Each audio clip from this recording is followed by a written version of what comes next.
네, 오늘 이제 함께 나눌 하나님의 말씀은 마태복음 2장입니다. 마태복음 2장 1절부터 12절까지의 말씀을 제가 새 번역 성경으로 읽어드리겠습니다. 오늘도 하나님 그 한 말씀을 허락하여 주시옵소서. 헤롯 왕 때에 예수께서 유대 베들레헴에 나셨다. 그런데 동방으로부터 박사들이 예루살렘에 와서 말하였다. 유대인의 왕으로 나신 이가 어디에 계십니까? 우리가 동방에서 그의 별을 보고 그에게 경배하러 왔습니다.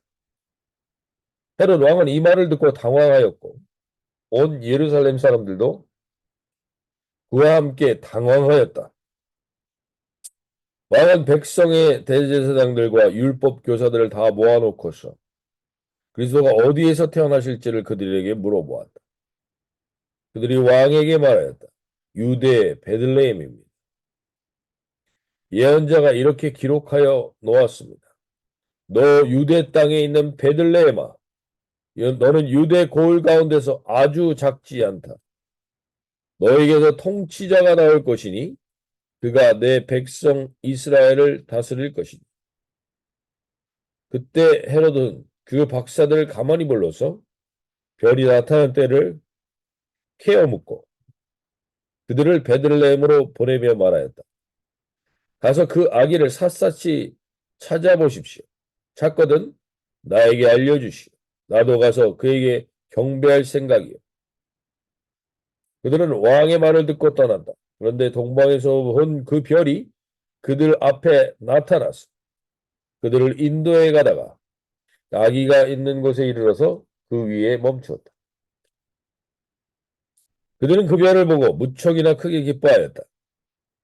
그들은 그 집에 들어가서 아기가 그의 어머니 마리아와 함께 있는 것을 보고 엎드려서 그에게 경배하였다.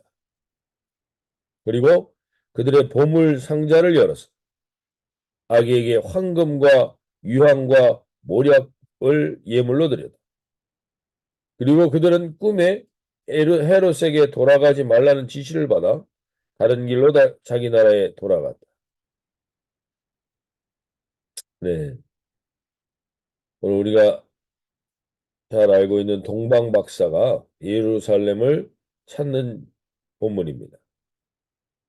오늘 여기서 헤롯이라는 대표적인 인물이 등장하는데 헤롯 왕은 유대 사람이 아니었습니다. 이 사람은 유대인이 아니었고 에돔이라는 나라의 이방 민족이었습니다. 물론 에돔은 에서의 후예이기 때문에 형제간이라고도 할 수 있죠. 야곱의 후예와. 그러나 어찌됐건 이스라엘 유대인은 아니었는데 이 사람이 얼마나 대단한 수완가였는가. 원래 유대 총독으로 있다가 유대 왕까지 자리하게 되는 전략가이며 수단가요 자수성가한 사람입니다. 이 사람에게 예수님의 탄생의 소식은 어떤 소식으로 들립니까? 자신의 자리를 위협하는 소리로 들립니다. 오늘 저와 여러분이 이 아침에 첫 번째로 기도하며 나가길 원하는 건 자기 생각과 자기 주장이 강하면 강할수록 예수님은 나에게 예수님이 나의 인생의 왕이 된다는 것은 기쁜 소식이 아닙니다. 부담스러운 일이며 거부하고 싶은 소식이 됩니다. 오늘 우리가 이 아침에 주님 앞에 나아가며 나름 열심히 사는 건 대단히 중요하죠. 열심히 최선을 다해서 사는 것이 중요합니다. 그러나 내 인생에 예수님이 왕으로 자리하면서 불편한 일이 있습니까? 혹 예수님이 나의 왕이 됨으로 인해서 내가 불편하고 부담스러운 일이 있습니까? 그렇다면 그 자리에서 내가 왕이요? 나의 주장이 나의 왕이 되어 있는 자리인 것입니다. 오늘 이 아침에 알게 모르게 우리는 예수님을 이 새벽에 찾아 나왔는데 우리 안에 부담스러운 부분이 예수님으로부터 있는 일이 있다면 하나님이 오늘 헤롯 왕처럼 예수님이 나의 왕이 되는 것을 부담스러워하는 부분에 하나님 다시금 이것이 예수님이 왕이 될 때 가장 기쁨의 자리로 바뀌게 되는 것을 알게 해 주십시오. 기도하며 나갈 수 있길 바랍니다. 오늘 이 기쁨의 소식으로 동방 박사들은 1000km가 넘는 페르시아에서부터 지금 여기까지 온 겁니다.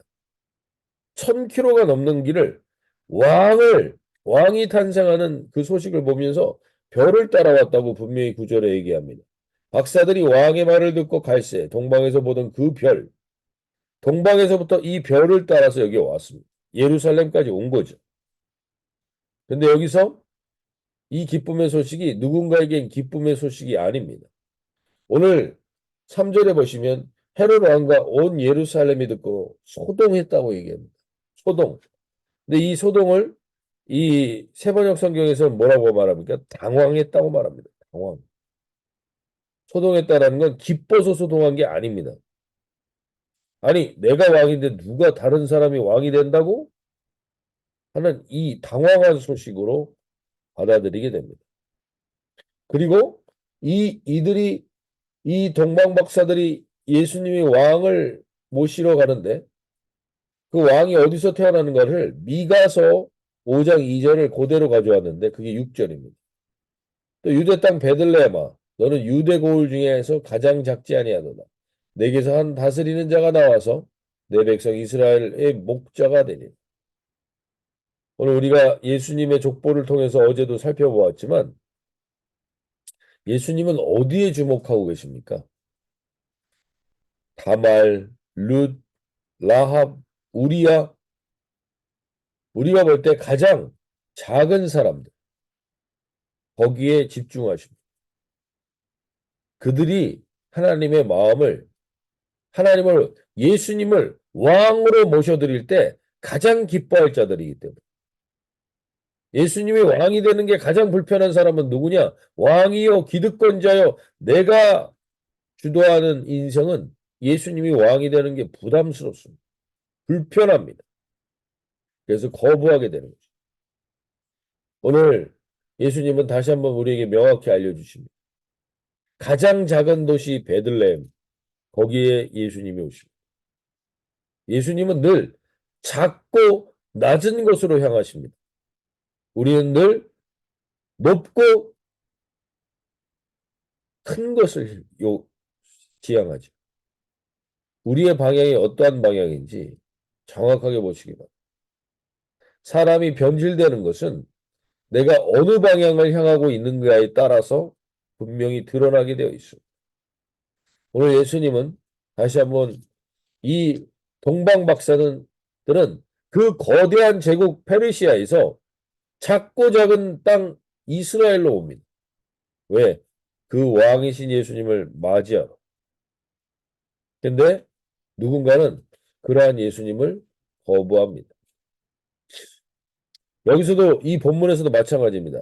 이 기쁜 소식을 왜 하필 그 별이 예루살렘에서 멈췄을까요? 예루살렘에서 그 별을 동방 박사들이 보지 못했기 때문에 그들이 예루살렘에 가서 물어본 겁니다. 왜 하필 그들이 예루살렘에 가서 물어봤는가? 그들은 그 별을 보고 따라왔는데 그 별이 예루살렘에서 더 이상 보이지 않았기 때문에 예루살렘 왕에게 가서 그들이 이야기합니다. 근데 그들이 예루살렘의 왕에게 얘기할 만큼 그들은 대단한 어, 사절단이었던 것 같습니다. 동방박사 세 사람이라고 지칭하는 분들도 있지만 많은 학자들은 동방박사 세 사람이 대표적인 사람이고 이들이 대단한 사절단으로 왔을 것이다 라고 평가합니다. 왜냐하면 그랬기 때문에 헤롯 왕이 반응한 거죠. 그들의 모습에. 그냥 단순히 세 사람만 와가지고 물어봤으면 그 사람이 감히 왕에게 찾아가서 어떻게 물어보겠습니까? 결국 그들이 예루살렘에 와서 이들의 규모나 이들의 그 행차가 예사롭지 않았기 때문에 왕이 반응한 거죠. 근데 그들이 이 예수님을 찾아간다고 베들레헴으로 찾아간다고 했을 때 7절 보시면 이에 헤롯이 가만히 박사들을 불러 별이 나타난 때를 자세히 묻고 오늘 4절 2장 4절에서도 이렇게 하죠. 왕이 모든 대제사장과 백성의 서기관들을 모았습니다. 모든 대제사장과 서기관들을 모아서 그리스도가 어디서 나겠느냐라고 물어봐요. 지금 그리스도를 예배해온 동방 박사와 그 사절단들을 보면서 그들이 어디서 나는지를 물어보는데 그들이 다 베들레헴에서 난다고 찾았습니다. 그리고 그 베들레헴으로 동방 박사가 갑니다. 근데 이 동방 박사들과 이 사절단들이 가는데 아무도 제사장과 서기관들 중에 따라가는 사람이 없다는 겁니다. 아무도 따라가지 않아요. 이것도 재밌는 거 아닙니까? 이들도 예수님이 자신들의 왕이 되는 것에 기뻐하지 않는 것 같습니다. 오늘 저와 여러분이 무엇보다도 기도하면서 나가길 원하는 게 예수님이 진짜 나의 왕이 되는 게 기쁜 소식입니까? 아니면 내가 하고자 하는 것들에 대해서 내 주장을 그리고 내가 원하는 것에 뒷받침해 주는 정도만 돼야지 내가 하고자 하는 이 일을 잘 이끌어갈 수 있게끔 서포트하는 존재가 예수님이 돼야지 그분이 나의 왕이 되는 것은 불편합니까? 오늘 이들은 아무도 예수님을 경배하러 가지 않습니다.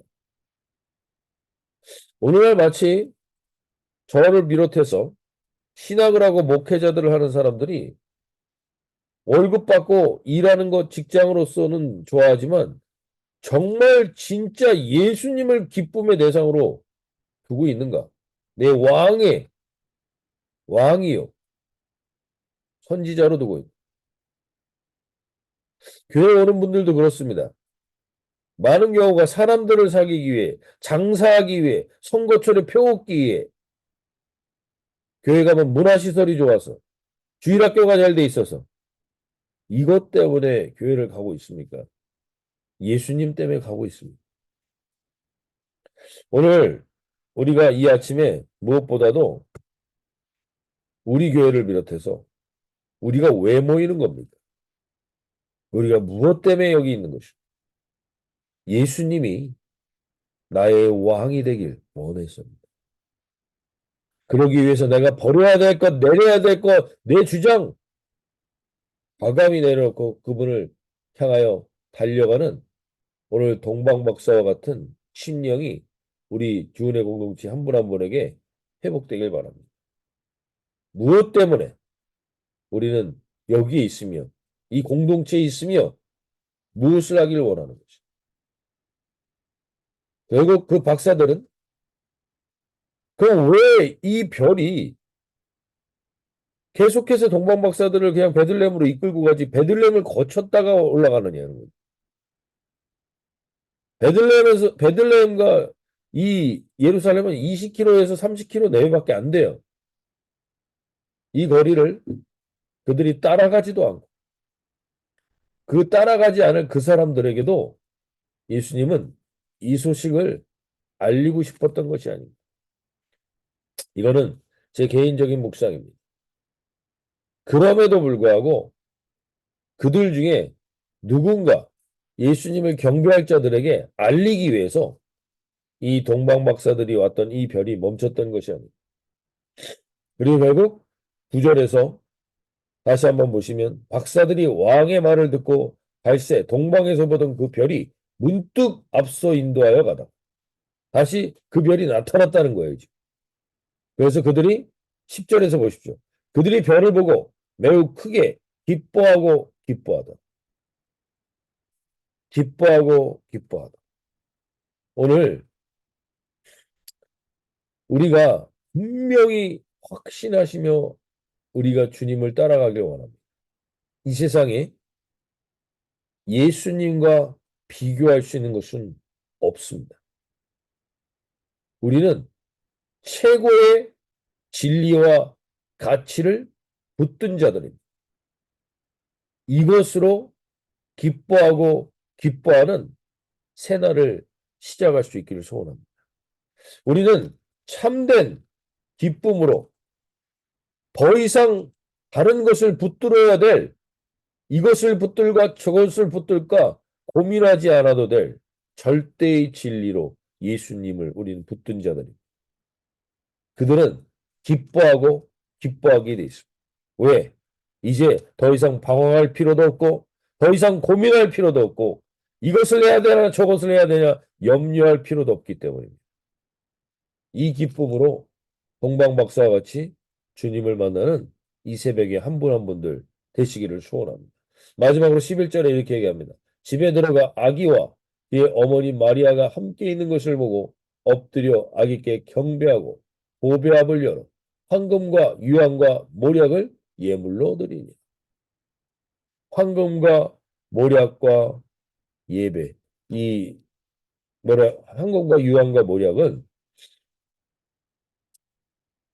어, 이들이 가져온 보물입니다. 보배합을 열었다 그럽니다.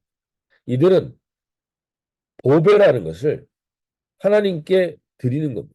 당신이 나에게 있어서 최고의 가치입니다. 라는 그 가치의 고백을 하는 겁니다.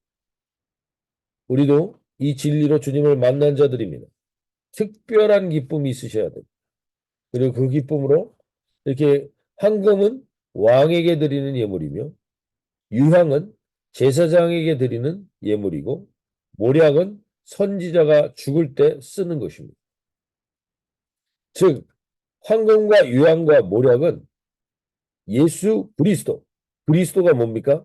왕이요 기름 부음을 받은 자라는 뜻입니다. 기름 부음을 받은 자가 그리스도인데 기름 부음을 받아서 세워지는 세 가지 직분이 있습니다. 왕이요 제사장이요 선지자. 왕은 다스리는 자요. 제사장은 하나님 앞에 1대1로 나아갈 수 있는 자요. 선지자는 하나님의 말씀으로 불변하는 하나님의 말씀으로 이 땅을 담대히 살아가는 자들을 말하는 겁니다. 오늘 하나님께서 예수 그리스도를 믿는 우리에게 진짜 예수님으로 인한 기쁨을 경배를 하는 자들에게 왕이요 제사장이요 선지자의 신분으로 살아가는 권세를 주시는 이 하루가 되길 바랍니다. 하나님의 약속의 말씀을 붙들고 왕으로 이 세상 어떠한 것도 나를 다스릴 수 없습니다. 하나님만 왕이신 것. 그리고 그 왕을 내가 붙드는 순간 나도 이 땅에서 왕처럼 다스려야 되는 것. 어둠의 세력이 우리를 건드릴 수 없습니다. 악의 세력이 우리를 이길 수 없습니다. 왕이요 제사장이 우리는 하나님 앞에 직접 나가고 하나님과 이제 1대1로 교제할 수 있으며 잠시도 우리는 놓치지 않고 임마누엘 하신 예수님과 동행할 수 있는 권세가 있습니다. 그리고 선지자, 약속의 말씀을 가진 자들이 그 권세로 살아가시는 이 하루, 이 한 날 되시기를 소원합니다.